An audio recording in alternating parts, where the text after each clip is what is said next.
Hello everyone, welcome back to our channel English माध्यम के platform पे मैं हूं आपकी एडुकेटर प्रियंका ठाकुर और हम सॉल्व कर रहे हैं एडिटोरियल बेस्ड प्रैक्टिस एक्सरसाइज।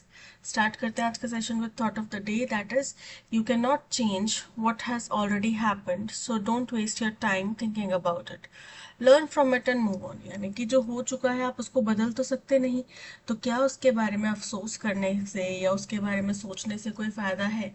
हाँ, जो हो चुका है उससे आप एक चीज जो कर सकते हो वो ये कि वो अपनी उस गलती से सीख लो और आगे बढ़ो। ठीक है, मूव ऑन करो। क्योंकि जब तक आप ये नहीं करोगे आप वापस रिपीटेडली वही मिस्टेक्स दोहराते रहोगे और आप कहीं भी नहीं पहुंच पाओगे। ठीक है, अगर आगे बढ़ना है तो लाइफ में जो गलतियां हो गई या जो समय निकल गया उसके बारे में अफसोस ना करके उससे सीख लेते हुए आगे बढ़े। ठीक है, चलिए स्टार्ट करते हैं reading comprehension and practice exercise for SSC CGL 2024। The US department of justice second indictment, indictment क्या होता है? एक फॉर्मल काइंड ऑफ कार्रवाई। ठीक है, तो उनके दूसरी ये जो फॉर्मल काइंड ऑफ एक अभियोग जो किसी क्राइम के ऊपर कुछ कमिटेड क्राइम के ऊपर जो आरोप लगते हैं उसके बारे में बात की जा रही है कि यूएस डिपार्टमेंट ऑफ जस्टिस की दूसरी indictment against an Indian intelligence and paramilitary officer. किसके अगेंस्ट में? एक Indian intelligence and paramilitary officer है in the alleged plot to kill American Khalistani activist Gurpatwant Singh Pannun. बोल रहे हैं कि किस का आरोप में हुआ? एक एलिजेड, एलिजेड मतलब कथित तौर पे, प्लॉट मतलब एक षड्यंत्र रचा गया था किसमें? मारने के लिए। अमेरिकन खालिस्तानी एक्टिविस्ट है गुरपतवंत सिंह पन्नू, उनको मारने की जो पूरी साजिश थी उसमें इनका हाथ था, ऐसा उनके ऊपर आरोप लगाया है। indicates another serious turn in the case that has cast a long shadow over India-US ties। तो ये दर्शाता है, cast a long shadow मतलब प्रभाव डालना। तो बोल रहे हैं ये एक बहुत ही पेचीदा, बहुत ही गंभीर आरोप है या गंभीर अब एक टर्न ऑफ इवेंट्स कुछ हुआ है उस केस में जिसने कि हिंदुस्तान और यूएस के रिश्तों में बहुत लंबे समय से बहुत बड़ा प्रभाव डाला है।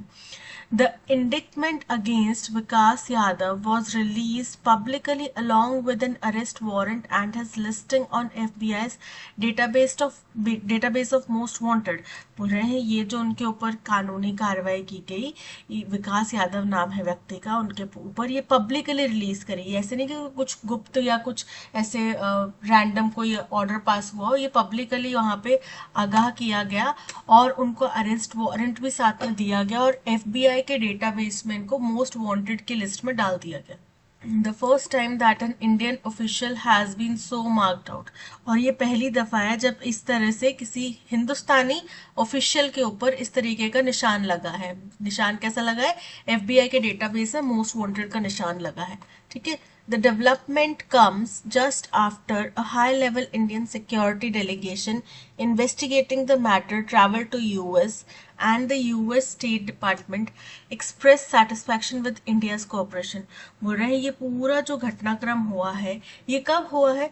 जब अभी एक हिंदुस्तान का हाई लेवल का सिक्योरिटी डेलीगेशन, डेलीगेशन क्या होता है? जो प्रतिनिधित्व होते हैं या फिर जो हिंदुस्तान के रिप्रेजेंटेटिव्स होंगे उनका एक हाई लेवल का प्रतिनिधि मंडल जो है इन्वेस्टिगेट करने के लिए, इस मैटर को इन्वेस्टिगेट करने के लिए यूएस गया था। और यूएस के स्टेट डिपार्टमेंट ने भी कहा कि हाँ जी, जो हिंदुस्तान की तरफ से हमें कॉर्पोरेशन मिल रहा है वो काफी संतोषजनक है, हम उससे सेटिस्फाइड है, हमें कोई शिकायत नहीं है। उसके बाद में ऐसा फॉर्मल एक लेटर आना, इस तरीके का फॉर्मल इंडिक्टमेंट आना बड़ी बात है। There is cause for concern now। अब चिंता की बात है। The second indictment that supersedes the one against jailed businessman Nikhil Gupta. जो सेकेंड ये इंडिक्टमेंट आया है जो कि सुपरसीड करता है, सुपरसीड करता है मतलब रिप्लेस करता है, ओवर रूल करता है या फिर किसी चीज के बाद में आता है। तो किसके बाद में आता है? पहला था जेल्ड, एक बिजनेसमैन है निखिल गुप्ता, उनको जेल हो चुकी है। उसके बाद में दूसरा इंडिक्टमेंट जो आया है, repeats linkages to the Canadian case of the 2023 killing of Canadian Khalistani activist Harjeet Nijjar बोल रहे हैं इसके जो लिंक हैं, जो संबंध हैं, वो किसके साथ में जुड़ रहे हैं, जोड़े जा रहे हैं, ये संबंध जोड़ रहे हैं। अगेन निखिल गुप्ता का भी सेम जोड़ा गया होगा शायद संबंध इनके साथ में। अब अगेन इस जो इंडिक्टमेंट आया है दूसरा, इसमें भी जो लिंक है वो 2023 की जो कैनेडियन खालिस्तानी एक्टिविस्ट हरदीप सिंह निज्जर की जो मौत है उसके साथ में जोड़ा जा रहा है। अब हरदीप सिंह निज्जर जिन लोगों को नहीं पता, हिंदुस्तान और कनाडा के रिश्तों के खराब होने का सबसे बड़ा कारण है हरदीप सिंह निज्जर की मौत। ठीक है, उनके ऊपर उनको गोली मार के मारा गया था, है ना, और जिसके ऊपर हिंदुस्तान की ऑफिशियल्स का, कई बड़े ऑफिशियल्स का नाम लगाया जा रहा है, हिंदुस्तान सरकार का नाम लगाया जा रहा है। और इस बीच में हिंदुस्तान और कनाडा ने फिर आपस में संबंध तोड़ दिए, कुछ वीजास के लिए मना कर दिया गया, है ना। तो इस तरीके की घटनाएं हिंदुस्तान और कनाडा के बीच में भी चल रही हैं। It seems no coincidence that the indictment is timed with the Canadian expulsion of Indian diplomats, sparking a diplomatic storm. बोल रहे हैं इसमें कोई भी कोइंसिडेंस नहीं, ये कोई संयोग की बात नहीं है कि ये जो यूएस का इंडिक्टमेंट आया है वो उसी समय पे आया है जब कनाडा ने हिंदुस्तानी डिप्लोमेट्स को एक्सपल्शन दिया है, उनको निष्कासन दिया है, और जिससे कि स्पार्किंग मतलब कुछ चीज प्रेरित हो जाती है। क्या प्रेरित हो जाती है? एक डिप्लोमेटिक स्टॉर्म, एक डिप्लोमेटिक तनाव जो है वो प्रेरित हो जाता है। And also statements by the five eyes. अब फाइव आइज क्या है? Australia, Canada, New Zealand, United kingdom, इनके बीच का एक रिलेशन है और यूएस के बीच का। ठीक है, जिसमें कि ये 5 देश जो है आपस में संधि में है, गठबंधन में है, और ये एक दूसरे को प्रोटेक्ट करने की बात करते हैं। ठीक है, तो इन्होंने भी urging India to cooperate in the investigation with Canada, इन्होंने भी हिंदुस्तान के लिए स्टेटमेंट्स दिए हैं कि हिंदुस्तान को कनाडा के साथ में जो केस चल रहा है उसमें कोऑपरेट करना चाहिए इन्वेस्टिगेशन में। That the statements rig of a double standard. अब ये जो स्टेटमेंट्स है, रीक करना मतलब बदबू आना, किस चीज की बदबू दे रहे हैं? ये बदबू आ रही है डबल स्टैंडर्ड के, जो दोहरे मानक हैं इन देशों के, उसकी। Given that these countries have a record on transnational killings, और वो भी ये देखते हुए कि भाई इन देशों का जो ट्रांसनेशनल मतलब दूसरे देश में जाके किसी को मारने के जो रिकॉर्ड्स हैं वो सबसे ज्यादा इन्हीं देशों के पास हैं, must not stop India from upholding the law. लेकिन जो ये भी बात है कि हाँ भाई, अब जैसे हम कई बार करते हैं ना कि तुमने तो ये किया था, तुम मुझे क्या सीख दे रहे हो, तो हिंदुस्तान को ऐसा नहीं करना चाहिए। ठीक है, मानते हैं कि उनके पास में रिकॉर्ड्स हैं कि वो दूसरे देशों में जाके लोगों को मारते आए हैं, उनके पास में इस तरीके के रिकॉर्ड्स हैं, बट स्टिल हमें जो लॉ है उसको बनाए रखना है, उसको हमें रोकना नहीं है, हमें कानून का उल्लंघन नहीं करना है। ठीक है, तो ये कहना कि भाई आप हमें सीख नहीं दे सकते, आप खुद ये काम करते हो, इसके कहने से हमें अपने जो लॉज हैं वो तोड़ने नहीं चाहिए। हिंदुस्तान को ये सीख राइटर दे रहे हैं। ठीक है, ये किसी देश ने नहीं कहा, ये राइटर हिंदुस्तान को सजेस्ट कर रहे हैं। But this surely raises questions about whether these allies are reliable as India's closest strategic partners. लेकिन इससे संभवतः ये सवाल जरूर उठ खड़ा हुआ है कि क्या ये जो सहयोगी हैं, जो हमारे दोस्त हैं, मित्र राष्ट्र हैं, क्या ये एक भरोसेमंद स्ट्रैटेजिक पार्टनर हमारे लिए रहेंगे? अगर हमारे सबसे निकटतम स्ट्रैटेजिक पार्टनर है। क्यों? क्योंकि देखो ऐसा है कि जैसे हिंदुस्तान ने रशिया को बिना किसी कारण के या बिना किसी कारण, बैकएंड पे और कई सारे कारण होंगे, बट इंडिया जिस तरीके से रशिया को सपोर्ट करता है, रशिया जिस तरीके से इंडिया को सपोर्ट करता है, क्या ये बाकी कंट्रीज उस तरीके से इंडिया को सपोर्ट कर पाएंगी? ठीक है, तो ये काफी क्वेश्चनेबल बात है कि क्या हम इन पार्टनर्स के ऊपर भरोसा कर सकते हैं लॉन्ग रन में। New Delhi must not delude itself and must proceed on the assumptions that the cases in the US and Canada are being linked by their investigating agencies. बोल रहे हैं हिंदुस्तान को किसी भी डिल्यूट मतलब भ्रम में नहीं रहना चाहिए और उसको आगे उसी तरीके से प्रोसीड करना चाहिए, ये मानते हुए, assumption मतलब अनुमान लगाते हुए कि ये जो दोनों केसेस हैं यूएस और कनाडा के, इनको इनकी इन्वेस्टिगेटिंग एजेंसीज द्वारा लिंक किया जा रहा है। The stark difference in the Modi government's outraged denial of the Canadian charges while providing a sympathetic ear for American charges may prove untenable as the trial in the US progresses.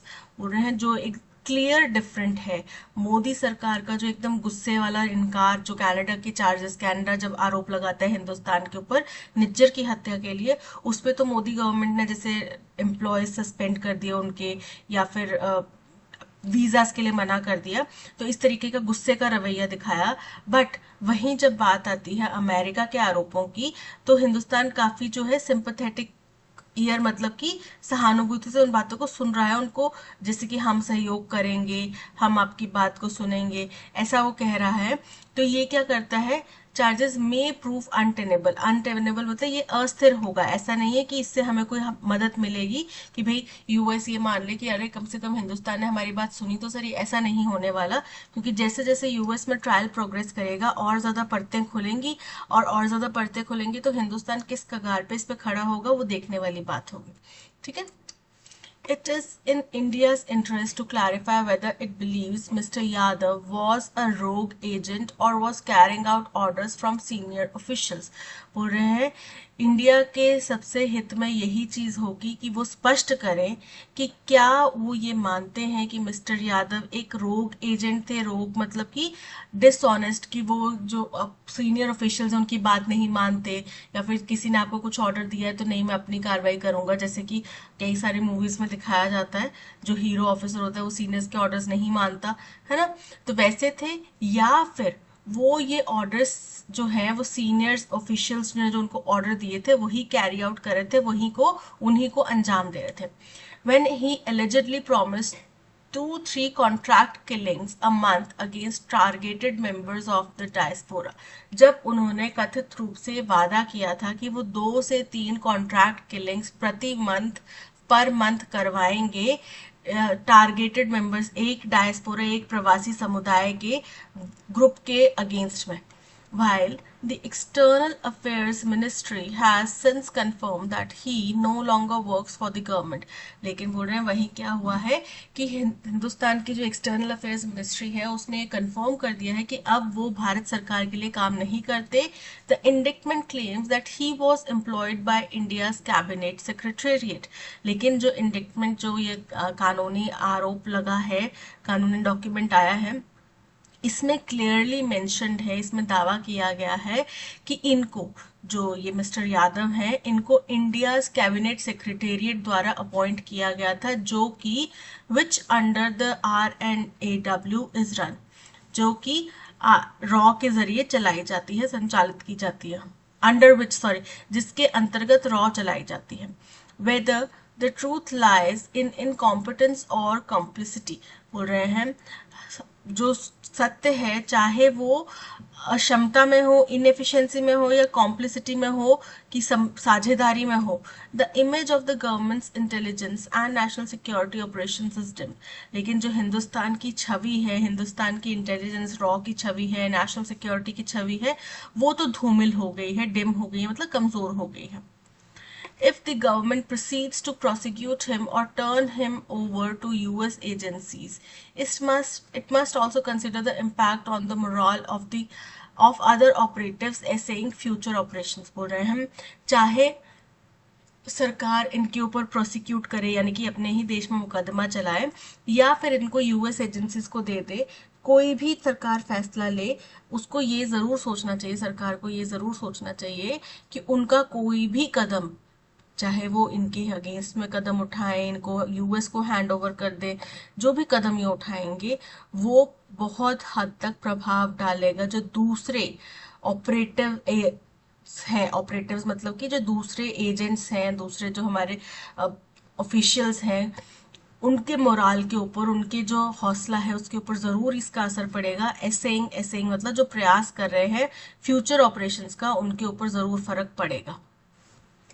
Above all, the government must be more transparent about its policy on transnational killings, और इन सबसे ऊपर सरकार को और ज़्यादा पारदर्शिता रखनी चाहिए ऐसी किसी भी ट्रांसनेशनल किलिंग के ऊपर। If it does not allow such operations, और अगर हिंदुस्तान सरकार ऐसे ऑपरेशंस अलाउ नहीं करती है, and it should not, और जो कि इनको करना भी नहीं चाहिए, then it is time for a more detailed investigation into its internal processes। तब ये हाई टाइम है कि हम क्या करें, अपने जो आंतरिक इन्वेस्टिगेशन, अपने जो आंतरिक प्रक्रिया है, कौन सी ऑफिशियल जो है वो लॉज फॉलो नहीं करते, कौन जो है कहना नहीं मानते, ये पूरा इन्वेस्टिगेशन किया जाए, as well as more realistic evaluation of its diplomatic relations, और ज़्यादा वास्तविक इवेल्युएशन मतलब मूल्यांकन करना चाहिए कि हमारे डिप्लोमेटिक रिश्ते किस हद तक खराब या अच्छे हैं, किस देश के साथ बेहतर है, किन के साथ में सुधारने की जरूरत है और कैसे सुधारे जा सकते हैं। मतलब बहुत ज़्यादा इसमें आत्ममंथन करने की ज़रूरत है। ठीक है, तो ये था पैसेज। आई होप आपको समझ में आया होगा। हुआ क्या है, बेसिकली यूएस गवर्नमेंट ने एक इंडियन ऑफिशियल के अगेंस्ट में एक कानूनी नोटिस जारी करा है, और उनके लिए जैसे कि उनको एफबीआई के अंतर्गत में वांटेड, मोस्ट वांटेड की लिस्ट में डाल दिया गया है, और भी कई सारे आरोप जैसे हिंदुस्तान के ऊपर लग रहे हैं। इससे पहले भी एक केस, एक ऑफिशियल जो है हिंदुस्तान के, वो उनकी जेल में बंद है। ठीक है, तो इस तरीके की कार्रवाई चल रही है। और ये जो केस है, इसमें उनके आरोप लगे हैं जो खालिस्तानी एक्टिविस्ट है उनकी हत्या के षड्यंत्र के। और एक दूसरा ही ऐसा सिमिलर केस हुआ है जिसमें कि किसी खालिस्तानी एक्टिविस्ट की, निज्जर नाम है उनका, उनकी हत्या हो गई है। तो उसमें भी हिंदुस्तान के ऊपर कनाडा आरोप लगा रहा है, अब यूएस ने भी आरोप लगाना शुरू कर दिया। तो ये काफी गंभीर हमारे लिए मसला है और काफी गंभीर मौका है। ठीक है, what is the tone of the passage? Passage की टोन कुछ पॉजिटिव तो निकल कर नहीं आया, ऑप्टिमिस्टिक नहीं हो सकती, इनडिफरेंट भी नहीं है, क्योंकि राइटर ने बोला कि सरकार को ऐसा कुछ करना भी नहीं चाहिए, उनको अपने आप को सचेत रखना चाहिए, अगर ऐसे एम्प्लॉयज हैं तो स्पष्ट करना चाहिए कि भाई वो अपने मन से काम कर रहे थे या आपका उसमें हाथ था। ठीक है, तो इनडिफरेंट तो है नहीं, न्यूट्रल भी नहीं है, क्योंकि राइटर ने बीच बीच में यहाँ पे हिंदुस्तान सरकार को सलाह भी दी है, और ऐसे किसी भी कदम को अगर किया है हिंदुस्तान सरकार ने तो उसके लिए उनको आगाह भी किया है। तो टोन कैसी होगी? क्रिटिकल होगी, कंसर्निंग हो सकती है, क्रिटिकल हो सकती है। ठीक है, सो यहाँ पे option D critical is correct. What major concern does the US Department of Justice second indictment raise regarding India-US tie? तो हिंदुस्तान और यूएस के रिलेशंस के रिगार्डिंग में इस जो डिपार्टमेंट का ये इंडिक्टमेंट आया है, यूएस डिपार्टमेंट ऑफ जस्टिस का, इससे क्या चिंता खड़ी होती है? चिंता ये खड़ी होती है कि इस तरीके की जो ट्रांसनेशनल किलिंग्स हैं उससे हिंदुस्तान के बाकी देशों के साथ में रिश्ते खराब होंगे। कनाडा का एग्जाम्पल हम सबके सामने है, पिछले 2 साल से जो कनाडा और हिंदुस्तान के बीच में हालात बने हुए हैं वो हम सब जानते हैं। तो जाहिर सी बात है हम नहीं चाहेंगे कि हम वैसे ही रिश्ते अपने यूएस के साथ खराब करें। इट हाईलाइट्स, और यूएस के साथ में रिश्ते खराब करना मतलब जो फाइव आईज हैं उनके साथ में भी रिश्ते खराब होंगे। ठीक है, तो ये हम नहीं करना चाहेंगे। It highlights the weakening of diplomatic ties between India and Canada. तो इंडिया और कनाडा और इंडिया और यूएस दो अलग देश है। ठीक है, दो अलग रिलेशंस है। कनाडा के साथ तो खराब हो ही चुके हैं, लेकिन यहाँ पे यूएस की बात की जा रही है। It indicates India's involvement in transnational killings affecting its international relationships. बिल्कुल करेक्ट है, ये दर्शाता है कि हिंदुस्तान अगर ट्रांसनेशनल किलिंग्स में संलग्न रहेगा तो उसके रिश्ते जो है यूएस के साथ में खराब होंगे। Why is India urged to cooperate in investigations with Canada and the Five Eyes nation by the Five Eyes and by the Five Eyes nation according to the passage? Passage के अनुसार इन्होंने क्यों कहा हिंदुस्तान को कनाडा के साथ cooperate करने के लिए? To uphold its legal responsibilities despite the double standard of its allies. तो राइटर का भी यही सजेशन है कि बेशक यूएस कनाडा खुद दूसरे देशों में जाके हत्या करते हो, लेकिन इसका मतलब ये नहीं है कि आप करें तो मैं भी कर सकता हूँ, मेरे लिए भी वैलिड हो जाता है। आप मर्डर करो तो मैं भी कर सकती हूँ, मेरे लिए भी वैलिड हो जाता है, ऐसा नहीं है। ठीक है, इसलिए बहुत दफा जब हम सरकार से सवाल उठाते हैं और वो नेहरू गांधी जी को लेकर आती है, नेहरू जी को लेकर आते हैं या इंदिरा गांधी को लेकर जाते हैं, तो वो बहुत गलत एक तर्क होता है कि भाई उन्होंने किया तभी वो सत्ता से बाहर हुए, आपके पास रिस्पॉन्सिबिलिटी है जो आप उसको करिए। और सेम चीज अगर आपने मर्डर किया तो इसलिए आप जेल जाएंगे, पर उसी तर्क पे मैं कर दूं तो फिर हर कोई एक दूसरे को मारता रहेगा। दैट मीन्स अगर इन्होंने बोला है कि बेशक ये देश खुद ऐसा काम करते हो, लेकिन अगर वो आपको सजेशन दे रहे हो तो आपको ये मानना चाहिए, बिकॉज उनका लॉज को तोड़ना डजंट मीन्स कि आप भी लॉज तोड़ सकते हो या आपको तोड़ने चाहिए। सो option A is correct. Based on the passage, what is the alleged frequency of contract killings that Mr. Yadav promised to carry out each month? 2 से 3 किलिंग्स की उन्होंने बात की थी पर मंथ। ठीक है, तो चलिए देखते हैं। 1 to 2 नहीं कहा था, 2 to 3 option B is correct.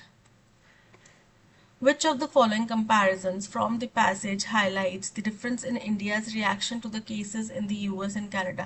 तो क्या डिफरेंस है, किस तरीके से हिंदुस्तान यूएस के साथ में डील कर रहा है और किस तरीके से हिंदुस्तान कनाडा के आरोपों के साथ में डील कर रहा है। तो पैसेज में क्लियरली बोला गया कि कनाडा के साथ में काफी अग्रेसिव उनका रवैया है, वहीं यूएस के साथ में वो हाँ जी हम आपकी बात सुन रहे हैं, हाँ जी बिल्कुल हम समझ रहे हैं, ऐसे बात कर रहे हैं।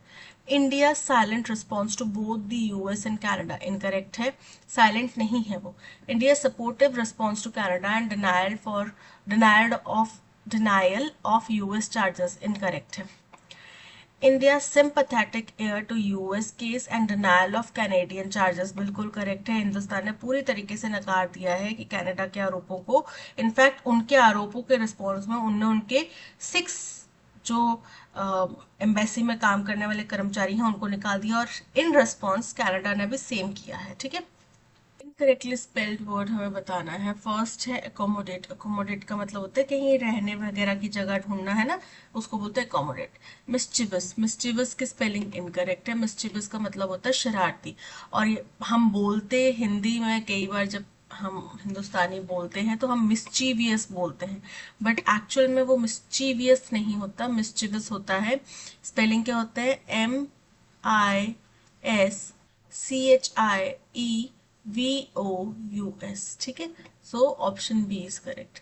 मिलेनियम, जो 100 साल का होगा उसको मिलेनियम बोलते हैं। और प्रिविलेज, प्रिविलेज मतलब कुछ आपके पास में अपर हैंड है, कुछ आपके पास में सहूलियतें हैं। So option B mischievous is correct.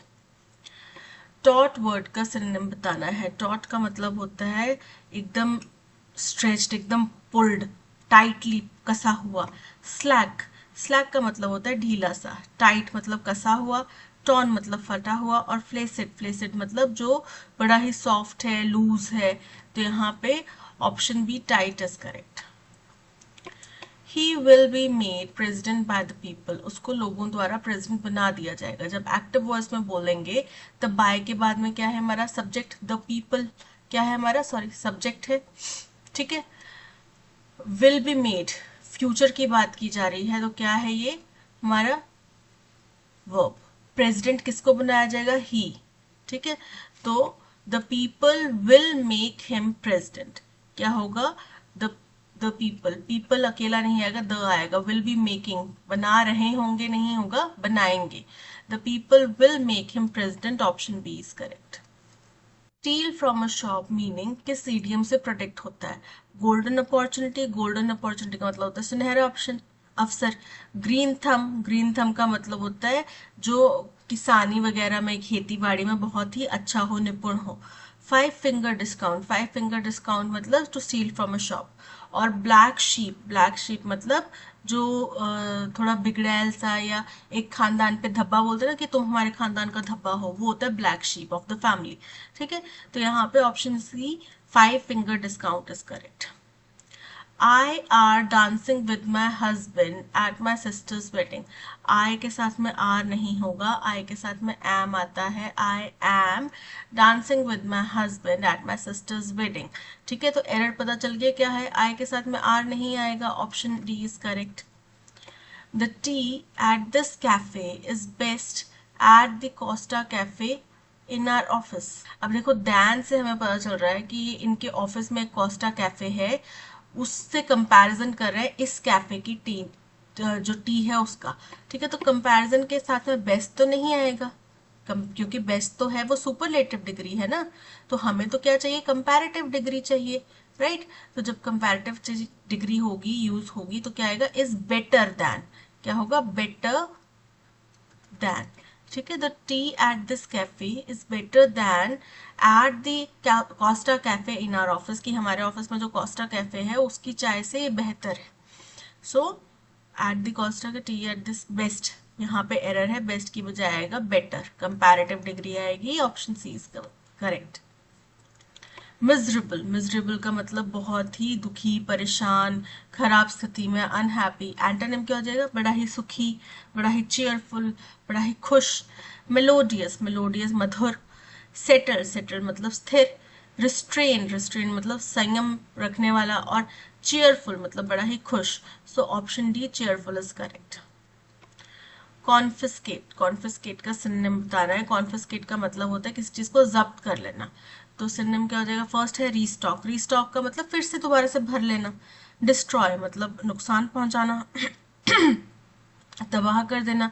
Seize, seize मतलब जब्त करना। टिटिवेट मतलब कि किसी चीज को अच्छे से संवारना, सजाना, डेकोरेट करना। तो यहाँ पे option C, seize is the synonym for confiscate. Edible, edible मतलब जो आप खाने की चीजों में डाल सकते हैं, ठीक है, जैसे कि एडिबल ऑयल होता है, एडिबल कलर होता है, वो क्या है, खाने की चीजों में आप उसका इस्तेमाल कर सकते हैं। तो मोस्ट अप्रोप्रिएट मीनिंग क्या होगा? फर्स्ट है नॉयसम, नॉयसम का मतलब होता है जिसमें दुर्गंध आ रही हो, ठीक है। मॉर्टल जो मृत हो सकता है, मर सकता है, नश्वर है। नॉक्शियस, नॉक्शियस मतलब हानिकारक। और न्यूट्रिटिव, न्यूट्रिटिव मतलब पोषण से भरपूर।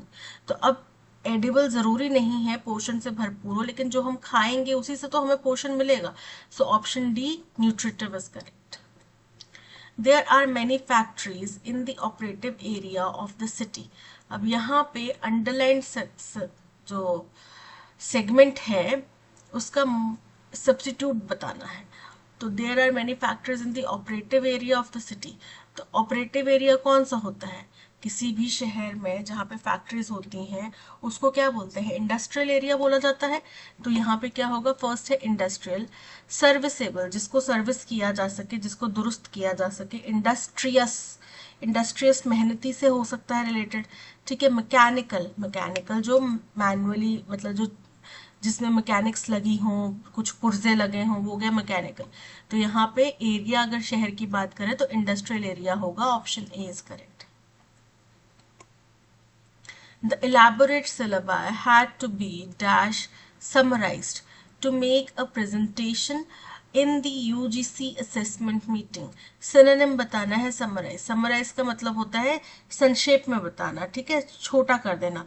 तो फर्स्ट है expand, expand करना मतलब बढ़ाना। Recapitulated, recapitulated मतलब है कि छोटा करना, रिपीट करना, दोहराना। प्रोलॉन्ग, प्रोलॉन्ग मतलब जो बड़े लंबे समय से चल रहा हो या बड़े लंबे समय से रुका हुआ हो। लेंदन, लेंदन मतलब लंबा खिंचा हुआ। तो यहाँ पे option B recapitulated is correct. I received a parcel in the mail today. आज मुझे मेल में एक पार्सल मिला। तो रिसीव्ड की स्पेलिंग यहाँ पे इनकरेक्ट है। RECEIVED ये होते हैं रिसीव्ड की स्पेलिंग, मतलब प्राप्त करना। RECEIVED option A is correct. The question papers are placed in the lockers of the school in a way that they can't be reached। बोल रहे हैं कि सवाल जो है, क्वेश्चन पेपर जो है, प्रश्न पत्र जो है, वो लॉकर, स्कूल के लॉकर में इस तरीके से रखा जाता है कि वहां तक कोई पहुंच नहीं सकता। तो वन वर्ड सब्स्टिट्यूट का मतलब यहाँ पे वन वर्ड सब्स्टिट्यूट कैसे लिखेंगे?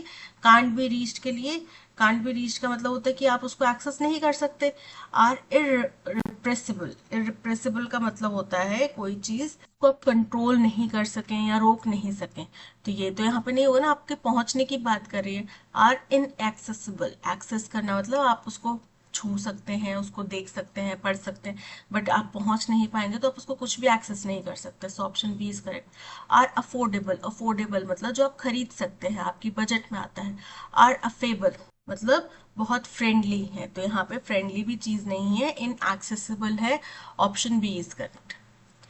ही has the dash to express his thoughts. ही उसके पास अधिकार होगा ना। अब यहाँ पे होमोफोन का क्वेश्चन है।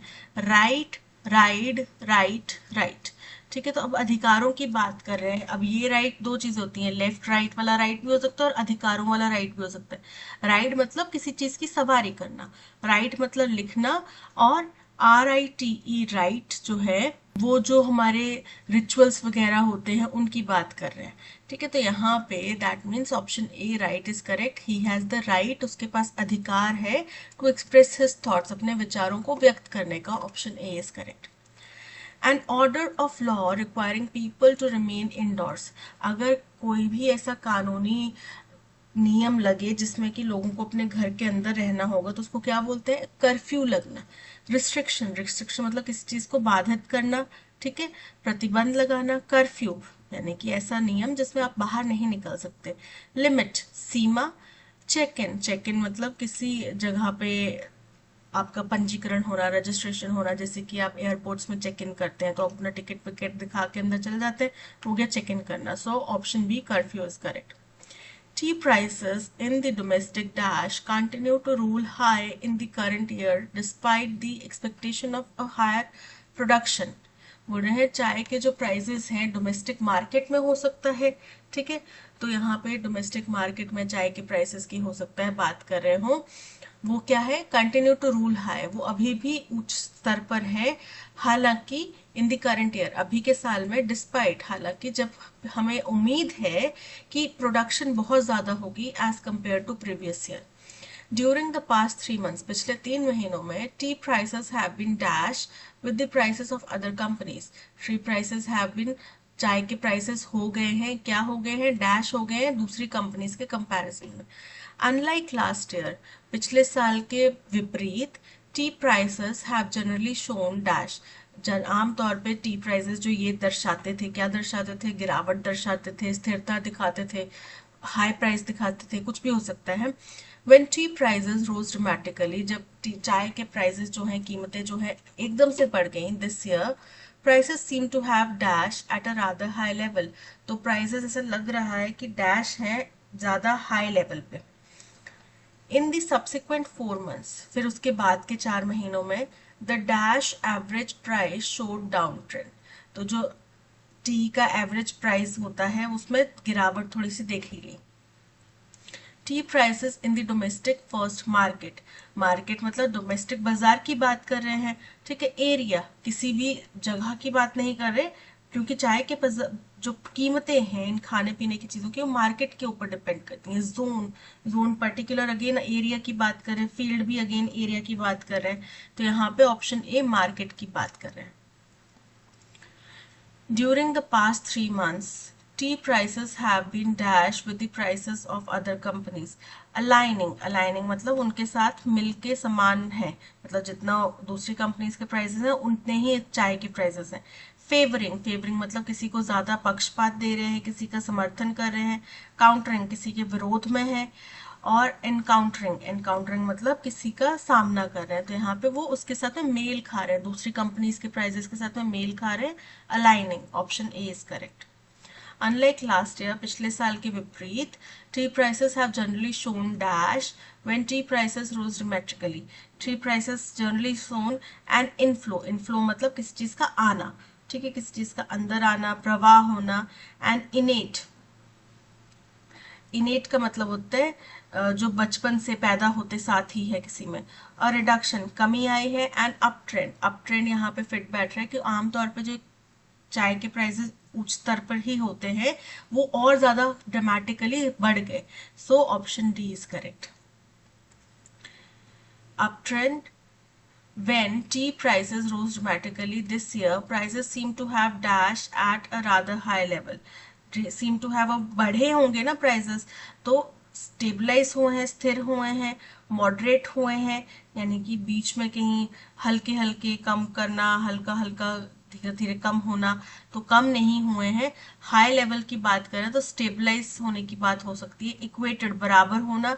एबेटेड, एबेटेड का मतलब होता है कम होना, तो यहाँ पे कम नहीं हो रहे, हाई लेवल पे जा रहे हैं, दैट मीन्स प्राइसेस कम नहीं हो रहे। और ड्रामेटिकली राइज करने की बात की जा रही है, दैट मीन्स कम नहीं होंगे, स्टेबलाइज हो सकते हैं। Option A is correct. In the subsequent 4 months, the dash average price showed a down trend, तो monthly average price, half yearly price, weekly price, yearly price, तो 4 महीनों की बात करें तो 4 महीनों में हाफ ईयरली तो हो नहीं सकता, वीकली भी नहीं बात कर रहे, ईयरली भी बात नहीं कर रहे, तो क्या होगा, मंथली प्राइस। 4 महीनों में मंथली प्राइस जो है उसमें थोड़ी सी गिरावट देखी गई। So option A monthly is correct. That's all, आज के सेशन में इतना ही। Thank you so much for watching. अगर आपको कंटेंट पसंद आया हो तो लाइक, शेयर और सब्सक्राइब जरूर कीजिएगा। मिलते हैं नेक्स्ट सेशन में। Till then keep learning and keep practicing. Bye bye.